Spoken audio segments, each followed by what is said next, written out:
Jim Kane. I'm with Stonewall Democrats. Captain Stephanie Flores of the Bexar County Sheriff's Office. Sheriff Salazar couldn't be here. He is on vacation, a well-deserved vacation. I am the LGBTQ liaison for our Sheriff's Office, so happy to be here. Well, at least I'm not competing with Sheriff Salazar's hat. My name is Lee Lozano Ozier. I'm with the San Antonio Pride Softball League.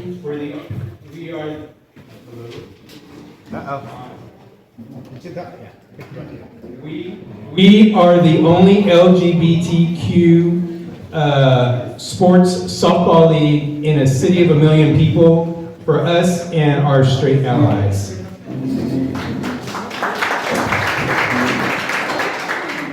My name is Michelle Corman. I represent the Alamo Empire as Region Empress 33. I am a proud ally to be here in the community here supporting all of you, so thank you for the opportunity. Good evening, everybody. My name is Sofia Sepulveda, pronounced she, hers. I am the field director with Equality Texas. We are the leading LGBTQIA advocacy organization in Texas. We do a lot of mobilization and education around communities to stop any dangerous policies that are happening across the state. Good evening, everyone. I want to thank Philip and James for putting this together and everyone that had a hand in making sure we all came out here. I'm Judge Rosie Spielin Gonzalez. I am a judge that presides over Bexar County Court at Law 13, a domestic violence court, and I preside over a nationally recognized treatment court, Reflejo Court. I was, for one term, your only out LGBT elected, countywide elected official. Now we have two, me and Judge Melanie Lita, and we do have an LGBT Justice of the Peace, Michelle Garcia. I'm not your first gay judge on the bench, but I'm definitely your first out gay judge on the bench. My name is Justin Hawley. I'm the executive director with the Thrive Youth Center. We are the LGBTQ youth homeless shelter here in San Antonio. So if you know anybody that's 18 to 24 that's struggling and is houseless, please get in touch with us. And we also operate a rapid rehousing program of soon to be 50 apartments to get youth off the streets. Hello, my name is Matthew Plank Solomon. I am the board vice president for Fiesta Youth. Fiesta Youth is San Antonio's only LGBTQIA youth and family organization. Thank you. Hello, I'm Lily Shady. I am the vice president for SAGA, or the San Antonio Gender Association, and we're a transgender and gender diverse support organization here in San Antonio.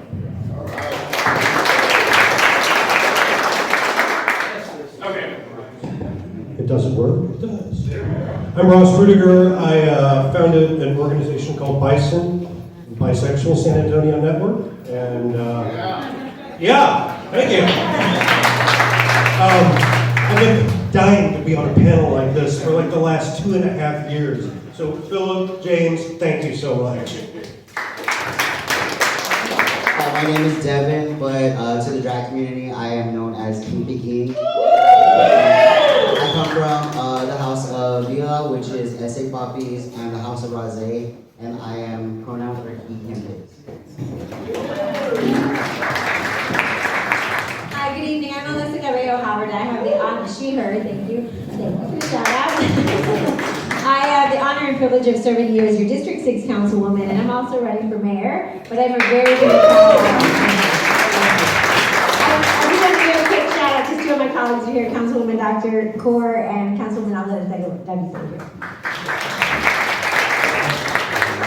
Good evening, everyone. Buenas noches. My name is Luis Vasquez, pronounced he, him. I am the executive director of your San Antonio LGBT Chamber of Commerce, providing access to opportunity and also a lot of different programs for LGBT owned and allied businesses to continue to thrive in our city. Thank you. Okay. And then I'm going to go ahead and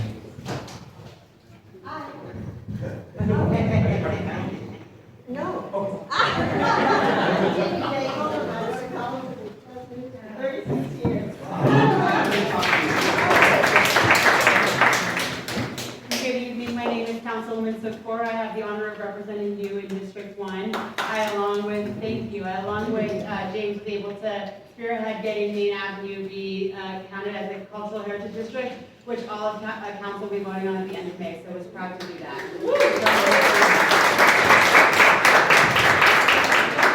Good evening, everybody. I'm Marina Alderete Gavito, your councilwoman for District 7, and we're in District 7. Thank you so much for having my daughter. These are my two little girls. Y'all say hi. This is Maria. Thanks for having us this evening. Thank you.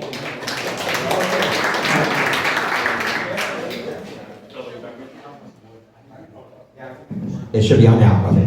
And then now, Hello everybody, my name is Antonio Gonzalez Martinez. I am your board president for the San Antonio LGBT Chamber of Commerce. okay, now the next person, she doesn't need any introductions, but she really deserves all the introductions because she's always stepped up for Pride San Antonio since 2012. I think, when we used to do karaoke over there at Luther's when it was across the street and everything. She used to run our Pride karaoke for us and everything.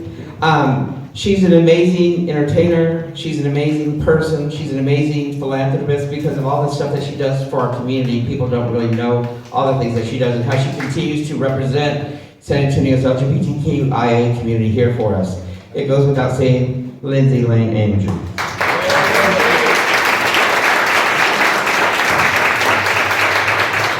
He also forgot to say, that's Jesus telling me to stop.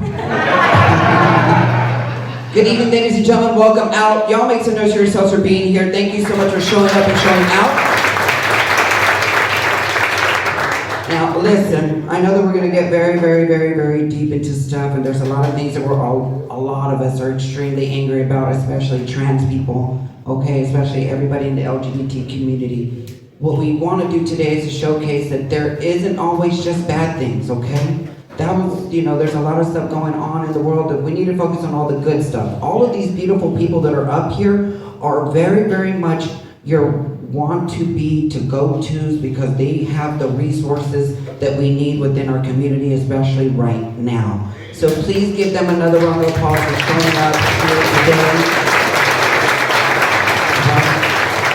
I love that there is representation not only from the San Antonio Police Department, but also from the Bexar County Sheriff's Department. It is good to see that they have not dropped their DEIs, okay? So it's great to see that they're here. It's for the longest time we've always been afraid of anything that has to deal with the law, okay? We've all been afraid of something or another because that was the stigma back then. I'm glad to see that now we can see that we're coming together for the greater good. So I applaud you both. Thank you so much for being here, and I thank you to the chief and to the sheriff's office for being such open and caring. And I want to send my love to all of the council people that are here. Thank you so much for being here. It means a lot to us to see your support and to make sure that our communities are, thriving together. It doesn't matter which side of the aisle you on, but I'm glad to see y'all are here, okay? So thank you so much for being here. And thank you for bringing the babies out. I saw her when she walked in and I asked her, I said, I love your dress. Is that a school dress? And she said, yes. I was thinking, what school? So I can go buy me one. All right, everybody ready to have some good conversation about what's going on in our community? Yeah. Y'all don't seem fired up, but y'all ready to have some good conversation about what's going on in our community? Listen. We want to keep this going, we want to keep this fun, we want to keep this lively, we want to keep this informative, okay? So please, please, please, do not be afraid at all times. If you want to ask a question, put your hand up. But please be respectful of those that are on the panel. If they are not finished talking, kind of give them the ugly look that we give all the time, like shut the hell up so we can hurry up and keep going. Okay? Trust me, we have a bell, we will ring it whenever their time is up because there's a lot of them up here. Okay? But there's a lot of information that we do need to get out, and I'm really happy about this. There's so much going on. Judge Rosie's great to see you. You look absolutely handsome today. Very dapper. I'm gonna put on my old lady glasses because, I'm a woman of a certain age. And y'all see this? Isn't this so beautiful? Yeah, we're going to get to that a little bit later on because the artist is here, but we got some information about that a little bit later on. But let's get into some questions, shall we? Yeah? You ready for some questions? All right. Well, listen, you guys are all up here, and you came over here to make sure that we have a way of finding out what resources are there for us. So I want to start off really with something really important, okay? And let's talk about housing. Okay, let's talk about housing. What about housing for LGBT people, especially those that are homeless, okay? Or houseless, I should say. Correct term, correct? Yes? It's no longer homeless, it is now houseless. Yes, so see, we learned something today. How many of y'all knew that it was houseless, not homeless? You did? Okay, the rest of y'all, listen, you just got a little wrinkle in your brain today, okay? So it's houseless, not homeless. So let's say it together so we get used to it. Houseless, not homeless. One more time. There you go. See? Work together. You too, so you don't know this stuff. So I want you to answer this question for me, okay? What resources are there? Yeah, go ahead and grab that. What resources are there for those that might come up, somebody that might come up to them and say, hey, listen, I don't know where to go. I'm just, fresh out of this, maybe an abusive relationship. Maybe it's somebody that is graduated high school, that is a lovely age of 18, that is, doesn't know where to go. What are the resources they can reach out to, also with your organization, and what can you offer with those?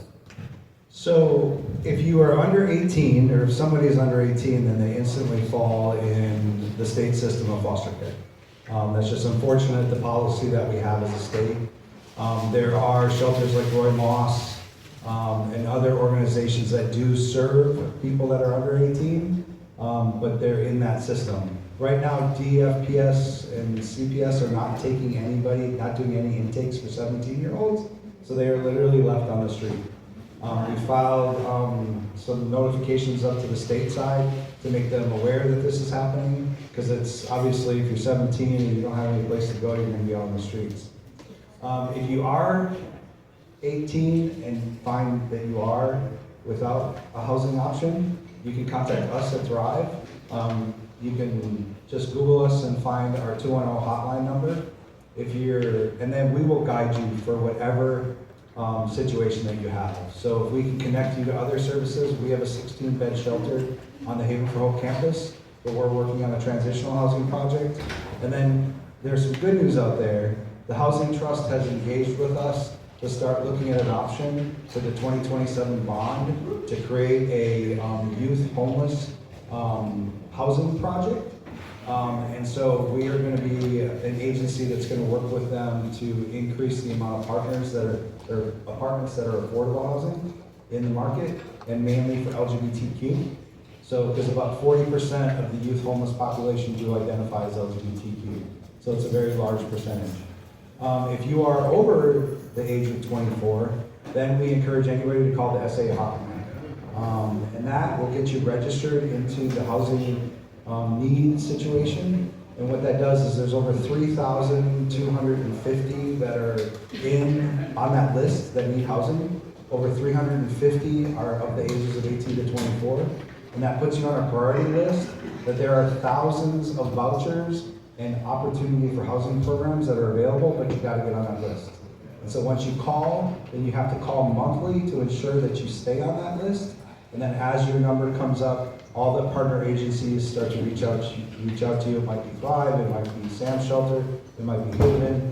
There's all kinds of resources that are available. But the first call to action is if you identify in the LGBTQ community, call our 210 number and get a hold of us, and we'll help you guide.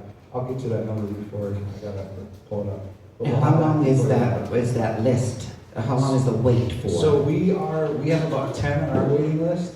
But the shelter itself, we can get somebody in typically within 2 weeks. Haven does have their own youth shelter, but we can get them into that until we can get them into our shelter. So believe it or not, Haven is actually an affirming place to be. There's a lot of street knowledge out there that's unsafe. But if you ever want to take a tour, just get a hold of me, and we'll give you a tour to really learn what resources are there. They changed their policies. Sandy Whitley, who started Thrive back in the day, 10 years ago, she toured because the city and the county were going to make Thrive go to Haven, but she wouldn't go there until they changed their policies regarding gender assignment. Because when she did the tour, all their badges were pink lanyards and blue lanyards, and there was many transgender individuals that had the wrong color lanyards on, and then she made them change that policy, and the county was very open to changing that policy as well as Haven to make it more affirming. So there are some good things that are happening in our community, but we have to all be together on this because it's going to take a lot of effort to build out some of these programs, and we can't do it by ourselves. Yeah, that's beautiful. Thank you. Go ahead. Yes, ma'am. Our community has a disproportionate number of our members that end up houseless on the streets, and once they're on the streets, they typically tend to go and have a substance abuse issue as well. If you find yourself in our criminal justice system, in our jurisdiction, Bexar County, know that we have 16 treatment courts. So when you go to court, let the judge know, let your attorney know that you want to do treatment court. That's if you want to get sober. Not everybody wants to get sober. We understand that. But if you want to get sober and you're in the criminal justice system, there's 16 treatment courts, one of which you probably qualify for. There's veterans, there's misdemeanor court, there's felony court, there's domestic violence court, there's courts for the child protective services system, there's juvenile courts, there's courts for adult sex industry. So we cover just about every population, and if you find yourself in dire straits, you want to get sober, this is a wraparound approach by each of the courts, and they will get you sober. In our court, level court, we treat your trauma, we get you housing, we get you employed. That's all part of you graduating from the program. So there is help out there if you find yourself in the criminal justice system with a substance abuse issue. And just one last thing, HUD has a policy of housing first, so it's the first thing they want to do is get you housed into an apartment, and then start working on all those other issues. So if you find that you are in a situation with substance abuse or any other domestic violence, those policies are designed to get somebody housed first off the streets, and then we provide all the wraparound services like case management, mental health. There are a ton of services out there for mental health. So if you are suffering, reach out to us and we can get you connected. So our phone number, is 210-212-2935, but you can also follow us on all the social media channels like thriveyouthcenter.org, social media, Facebook, Instagram. We have a lot of things that we put out on there to kind of educate people on what's going on today in the housing situation.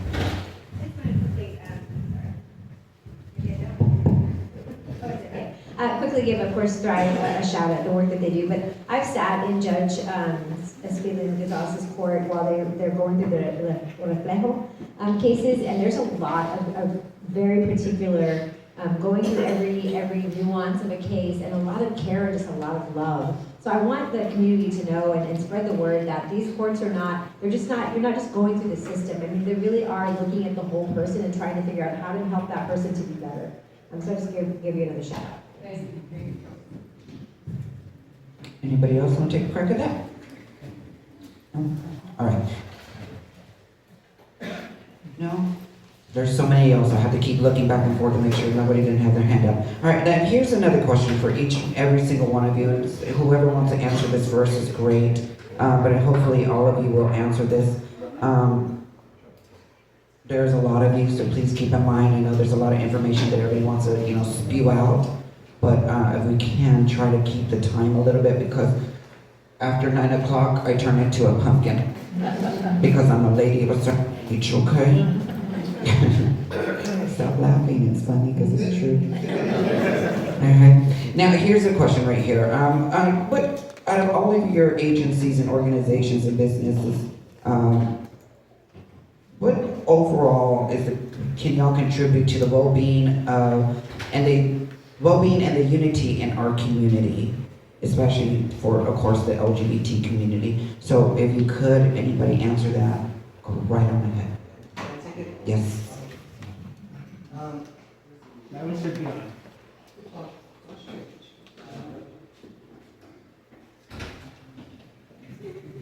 Sure. All right, so the overall unity of our community, right? You made a statement earlier, and I'm sure he feels it as much as I do. Not everybody wants to be a cop anymore. And especially with the gay community, there is a strong history there, right? But I came from that history, going to the clubs, feeling the same way that everybody felt in this room, being targeted, and feeling as if just the police presence was right in the neighborhood, all at 2 o'clock, waiting to pick us off like little, right? Get to the car, get to the parking lot. But, targeted. It seemed that way, right? We couldn't prove it, whatnot. But again, somebody told me one time, if you want to be the change you want to see. So I joined the sheriff's office, and I had aspirations of becoming something more. I did, and now I get to be in charge of all the training of every single officer that enters our agency. I train them. Me. So,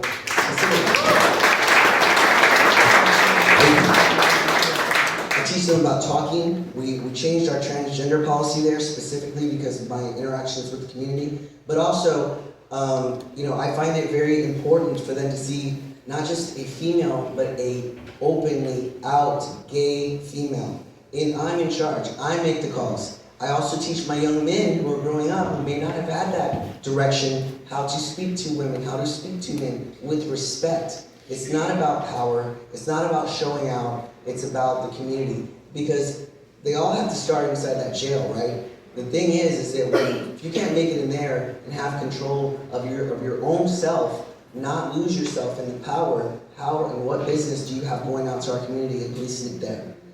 Does that make sense? I hope it does. But I feel a strong obligation to make sure that they know that there's someone, if they are gay, and we've had quite a few openly gay officers come through this past year. I called it our gay year. It was crazy. And yeah, one of our classes, almost half of them were gay or bisexual, right? And it was our pride class because it was Pride Month. It was crazy. But I attribute that to our openness and us making them feel comfortable enough to be themselves, right? There seems to be often a stereotype when it comes to a police officer, right? We have to be hard, we have to be mean, we have to be strong, and we don't have to be. So I try to teach them it's a lot more here than it is here, right? So that's what we're doing to help, lend the community and doing a lot of speaking engagements like this. And I'm going to be speaking at Fiesta Youth, I think 2 locations next month. So we just try to get out there and make these kids feel safe. It really, really bothers me when we're at the store, and you can attest to this, I'm sure, in your many years of service as well, and the parents say, look, the cop's going to take you away if you don't be bad, if you start to keep being bad. Well, what happens when that child is alone and needs somebody, and they see us, they don't run to us, they run away. So we also have, to contribute something there. All right, thank you.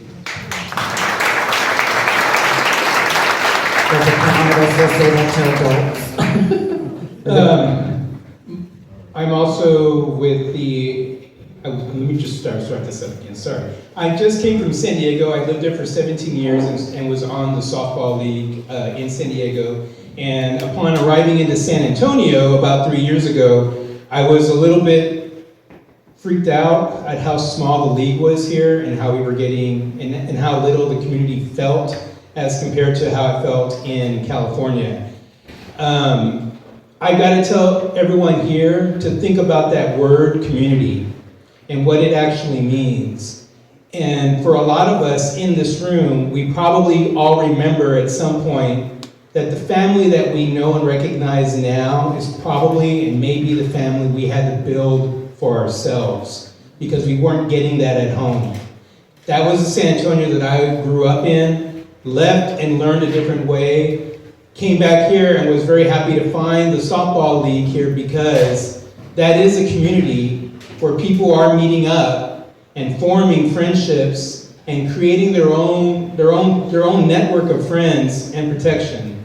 I have to tell you that the San Antonio Pride Softball League has 2 different types of leagues. We have one league that's open to everyone, no matter who you are, how you identify, and we have Women's Plus, which is available to everyone but cisgender men. So if you're trans, you're non-conforming, you're queer, you're non-binary, you can play in the Women's Plus.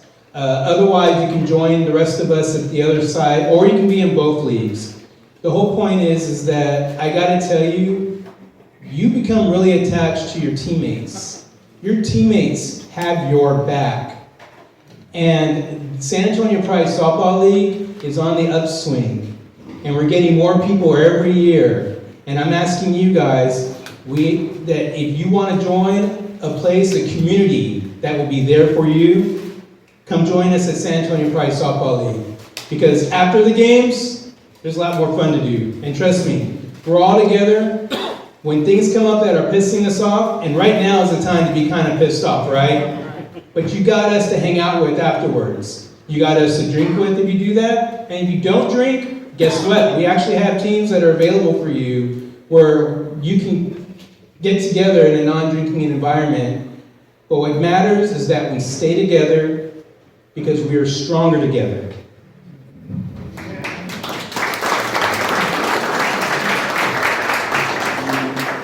I think with the unity in the community, it all starts within ourselves. So it doesn't matter if you're gay, lesbian, trans, straight, it all starts with us. I know that several years ago, I said I belonged to the Alamo Empire. We had someone come from California and they said to me, so I see you have this boys side and this girl side, but do you have anything for non-binary people? I'm like, no, but we can. So I researched that, and I encourage everybody to research. If there's something you don't know, I learn something every day. So when I learned about non-binary, I'm like, I got this. It's they, them. They're all they, them. I got it. It's they, them. And then I heard someone say he. I'm like, no, it can't be he. They're they. And they're like, no, they're a he. I'm like, what do you mean? So what I do now is I ask everybody their story. I love pronouns and asking people their pronouns. And I encourage everyone to ask people that. On my tagline at work, I work for DaVita Dialysis, and I love the fact that everyone from the little down unders like me to the tippy top, they all have their taglines with their pronouns on them, and then if you click on it, it says, why does pronouns matter? Because it does today. And some of us might not get it, some of us might not understand it, but I encourage you to ask, because that way you know where people are coming from. So I think it's important to do that. So I'm not gonna get out to first because I'm very tall. Second, I kind of hurt my back yesterday because I'm old, same age. But to me, I've been doing community organizing for the last 12 years, doing environmental justice to healthcare expansion to LGBTQ access or rights. Community is not just bringing the people together for one party, for one meeting, or for one event. It's really create relationships with one another and cultivate those relationships. What I've been trying to do is not within the organization, because we are an organization who is more about advocacy and showing up to stop whatever, or to support whatever bill that is going to enhance or oppresses, right? What I try to do in my daily life is, again, continue to forge those relationships. Last Christmas, it was my second year of creating a tamalada. If you don't know what a tamalada is where community comes together. It's usually a family event, right? Family comes together, start doing the tamales, and then we enjoy the tamales.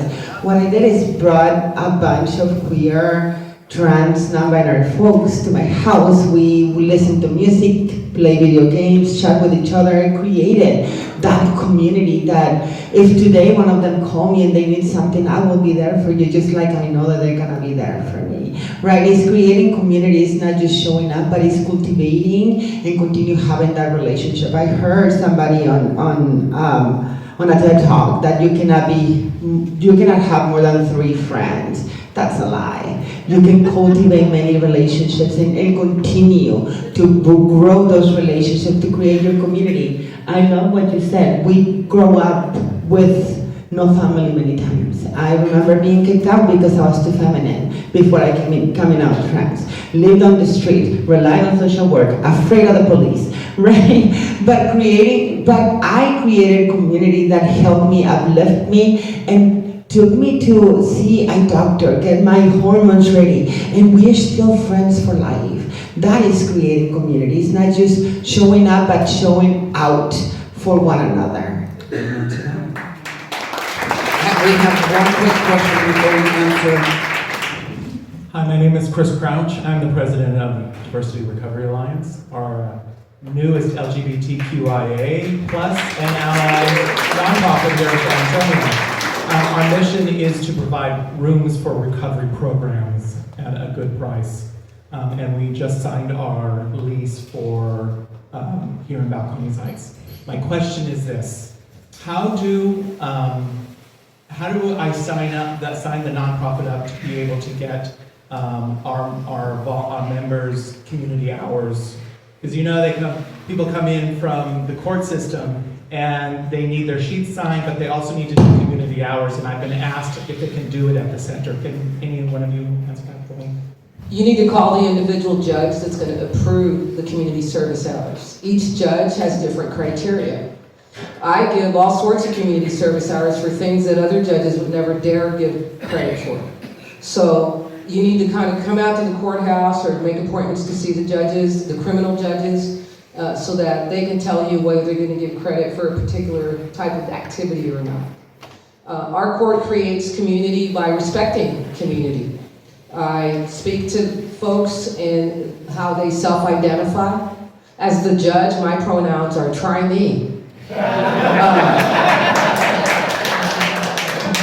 With having said that, we are the busiest court at the courthouse. We've had the largest caseload. We've reduced that by 75% at one time, where we at this point reduced it by 50%. We encourage our sober defendants to attend LGBT-affirming sober sobriety meetings. We look for places like Oxford Homes and other homes that we can place them at so they have a safe place to live. That is also affirming. As your judge on the bench, every day I wake up, I just had this conversation earlier today, trying to break every stereotype that the straight community may have about us. No, we're not lazy. No, we're not philandering. No, we don't cheat. No, everything that you might think a gay person is, I'm out there trying to be the complete opposite of what your caricature or stereotype looks like. And that's how I lead in community. I show up for events this is my third panel today. I'll have another 3 panels tomorrow. I don't say no. Anytime that James calls, I'm like, yes, whatever you want, James. But if people need something, I'm not the only one in my house that helps. My wife is Dr. Stacy Speedling Gonzalez. She owns Salient Clinical Services on Medical Drive. She is a member of the LGBT Chamber, and she hires only folks that are okay themselves, either being LGBT or providing services to the LGBTQIA community. So it's a concerted effort. It is something that Stacy and I are dedicated to. What I would just ask the community is that as a judge, I do have some limitations, and I ride that like a thin-edged blade sometimes, oftentimes getting myself in trouble, right? The pride flag in the courtroom, which I happen to have won the appeal on. And they said, you can fly it in the courtroom. And I've done everything I can to keep that promise to the Orgullo Council when Maria gave me that flag at my swearing in. But I also know that it won't stop people from filing complaints. So there was another good friend of ours in the community, Gilbert Casillas, that came up to me in that middle of that brouhaha and said to me, Rosie, it's more important as a community that we have you on the bench than having that flag in the courtroom. So the flag stands right outside my chambers. And that's how we build community. And we build community by being available to do free marriages during business hours and to provide all sorts of services. And if any of you ever need anything, you just need to come by or call me. It's no secret. You just look me up. You'll find my cell number. You'll find where I am Monday through Friday. And on the weekends, you'll probably see me somewhere on the street at some event. So come up and say hi.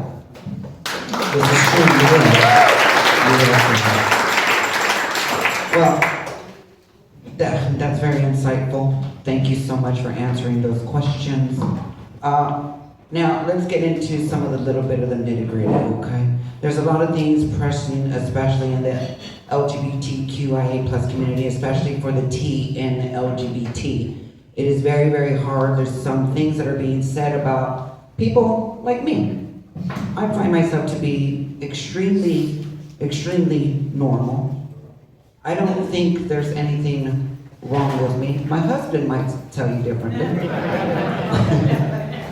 But I don't see anything wrong with me. I'm normal as it goes. I'm as normal as it is. I want to make sure that our city eventually becomes an LGBTQIA plus sanctuary. We need to make sure that happens. Now, you see people are here, especially, thank you for being here. She's running for mayor. That's very important because they're actually here, they're showing up and they're showing out. That's what we're asking you for, especially for as a trans person in this community. Some feel that they're being overseen or they're afraid to be out right now because the rhetoric is so scary. Which leads me to my question to you is, for a trans person, especially in this community and in this city, we know that this city is very, very open and loving and is very embracing to some certain parts of the city, to LGBTQIA plus, especially the trans community.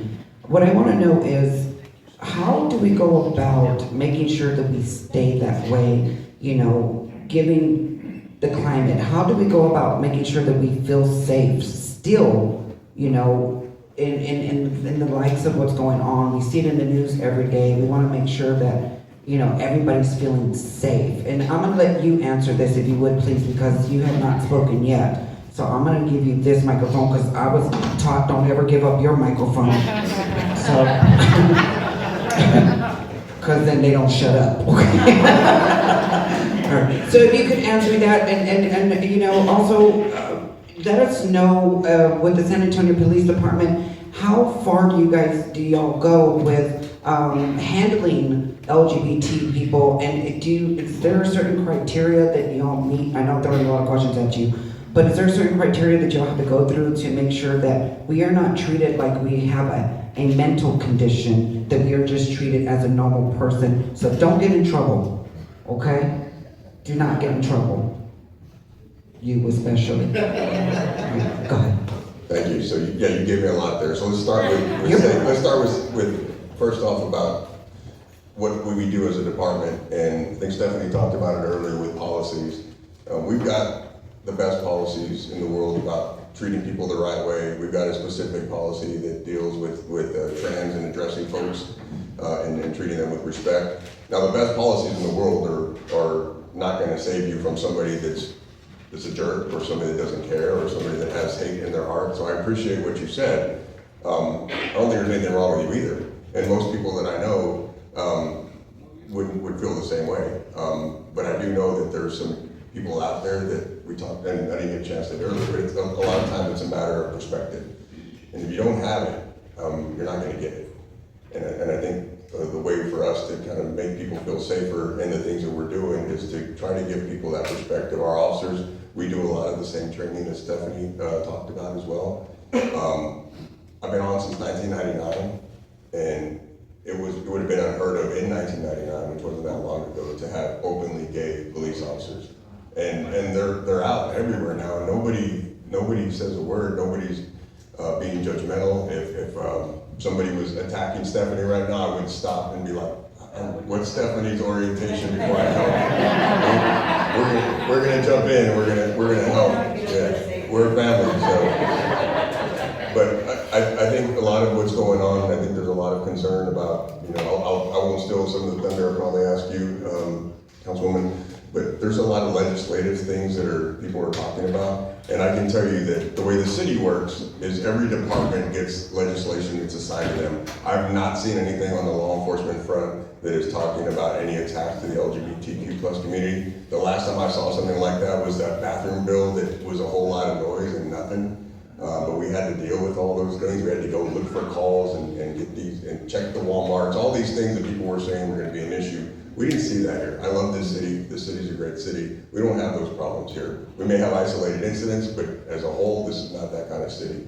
But from a legislative perspective, each department gets legislative items, and we have 3 choices. You can oppose, you can support, or you can stay neutral.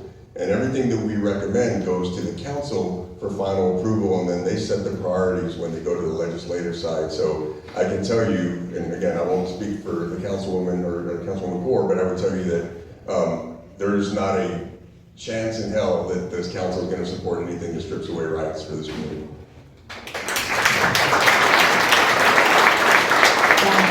I do actually want Dr. Mata to speak on DEI here in a minute, but I think it was something that you said is about training, right? I'm sorry. It's about training. So I chair our public safety committee, and once a term I take the public safety committee to go train like police officers. Not nearly as intense, but you learn a lot about that. So I know firsthand that we have inclusivity training. And you make a good point. You can have policies, you can have training, you're still gonna have the bad apples, right? But in this city, I do believe they're few and far between. Now, we're all gonna encounter them at some point, so we have to have each other's back. I think that meetings like this are really important. Education is so important. And I do really respect that that this council, and I hope you all know that this council right now would never allow us to do anything to hurt our community, this community, right? Also, the sanctuary city, I want to bring that up. It came up in a mayoral forum the other day, and we are not officially a sanctuary city of anything, but we should become a sanctuary city, especially for our LGBTQIA+ community. And to do that, we need to expand our NDO. It's been 10 years since we got the original NDO, and we've talked about it, and I'm going to be very open with you guys. There hasn't been the political fortitude. There hasn't been enough people to push it forward, and it's time. It's long past time. This council, I think, will do it. Now, I will say to you, you're going to have a brand new council in 2 or 3 months, so please vote. Everybody, do your research and vote. By that, I mean vote Melissa, please. I'll tell you that's one of my top priorities. My top 3 priorities is number 1 is expanding that NGO. And you all know when we do that it's going to be a huge, as much as inclusive as our city is, the crazies are going to come out and they're going to start saying that we don't want to do this, we don't want to expand the NGO. So I need you guys to have our back, right? Councilwoman and my back when we do this. And just be part of that community that tells the rest of the community why we need it. Thank you. We have a question. Real quick, may I speak on this topic for a second?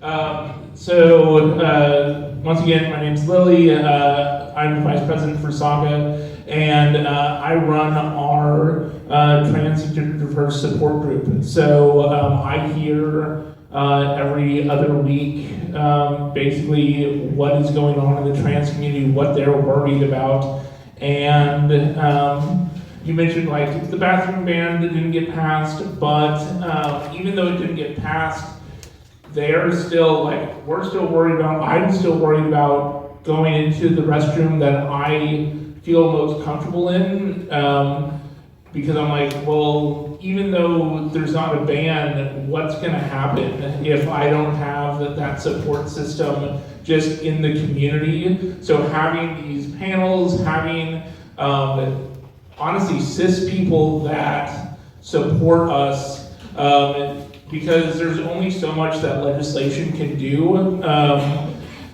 and just having that support in the community is so important to us.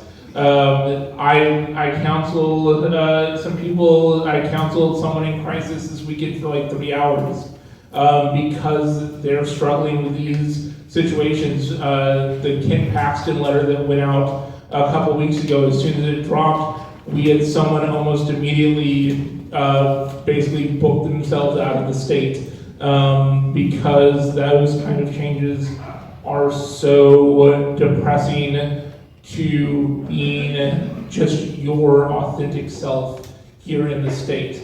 And so I know that there are limitations to what the police, what the council can do, and even what we can do like as a community, but having that community support behind us, because sometimes we can only fight for ourselves for so long, and we need that additional support, someone to help fight for us, because we're fighting for so much, and we only have so many spoons that we can use for that fight, because otherwise we won't have enough to take care of ourselves. So every time we hear y'all say that y'all are working for us and fighting for us and doing these things for us, it means so much for us. And when y'all show that y'all are doing those things, that's what really matters to us. Yeah. We have a question really quick. I was just gonna add something really quick to that. Just two really quick points to that. One, I know sometimes I've gotten a lot of calls too about how hard it feels to be in Texas.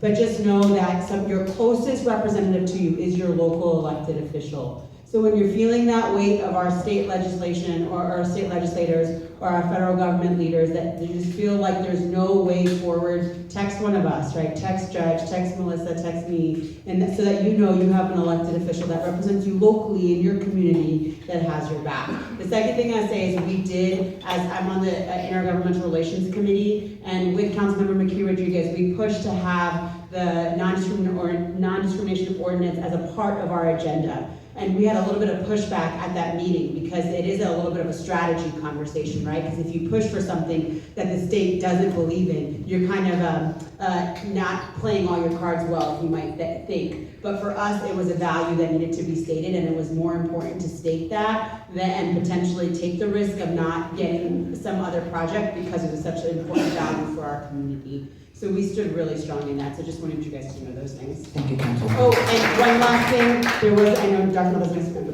there was a mayor a couple of while ago that did not support the NDO, so I just wanted to reiterate that it is super